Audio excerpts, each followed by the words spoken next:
اچھا حافظ صاحب، اس وقت جو ہم اگر منظر نامے پر نظر ڈالتے ہیں تو ہمیں یہ نظر آتا ہے کہ امریکی یا یورپ کوئی بھی جگہ ہو، انڈینز وہاں پر اس طرح انفلوئنس کر گئے ہیں، اس طرح سے اس میں پینیٹریٹ کر گئے ہیں کہ شاید بہت مشکل پیش آئے گی پاکستان کی حکومت کو یا جو کشمیری ہیں ان کو، اور گزشتہ جیسے آپ نے کہا 6-7 دہائیوں سے یہ سلسلہ جاری ہے۔ اب کرنا کیا چاہیے؟ جو ہم نے جس پالیسی پر ہم چلتے آ رہے ہیں اس سے تو نتیجہ کچھ نہیں نکلا سوائے اس کے کہ کشمیریوں پر ظلم و ستم اور ہوتا جا رہا ہے۔ یہ جو سارا آپ نے بھی سینیریو بیان کیا ہے، اب اس میں کیا جائے؟ کیا پالیسی میں کوئی تبدیلی ہو، کوئی گفتگو کا سلسلہ کیا جائے، کیا جائے؟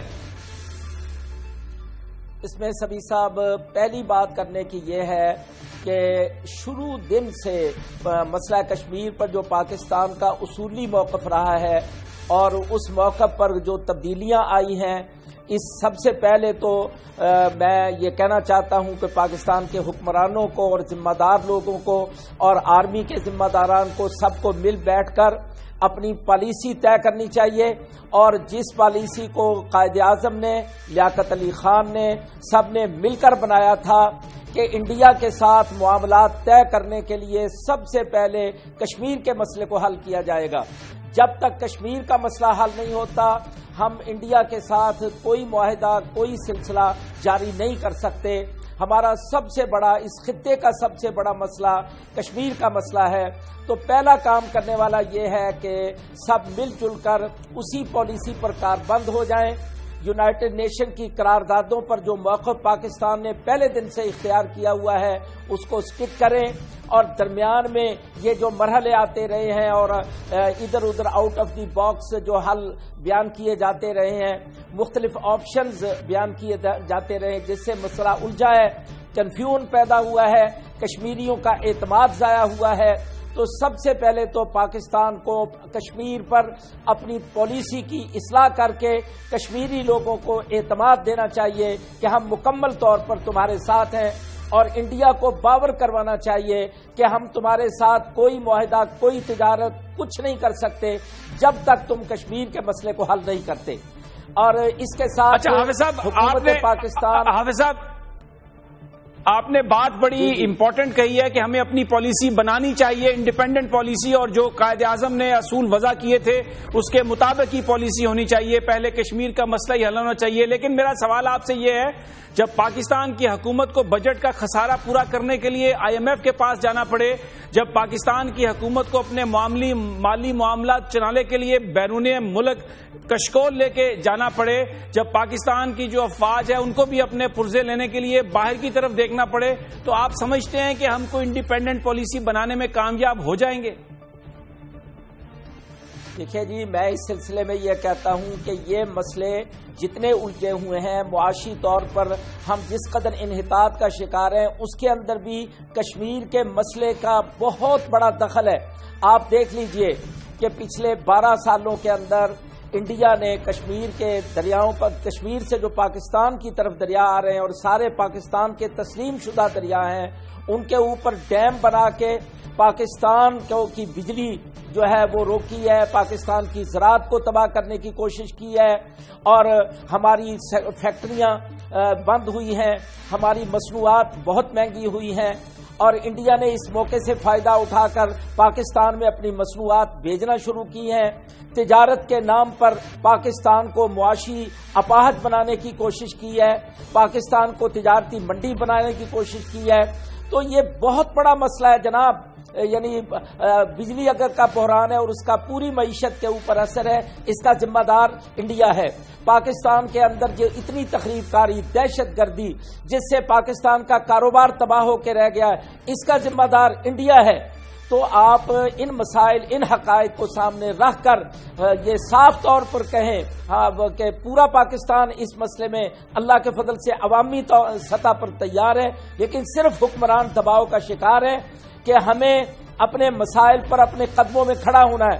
سمیع صاحب، میں ضمانت دیتا ہوں حکومت کو کہ آج وہ کشکول چھوڑ دیں، وہ مغرب کی کاسا لیسی چھوڑ دیں، وہ ان کے دباؤ پر فیصلے کرنے چھوڑ دیں۔ پاکستان کے اندر لاکھوں لوگ ہیں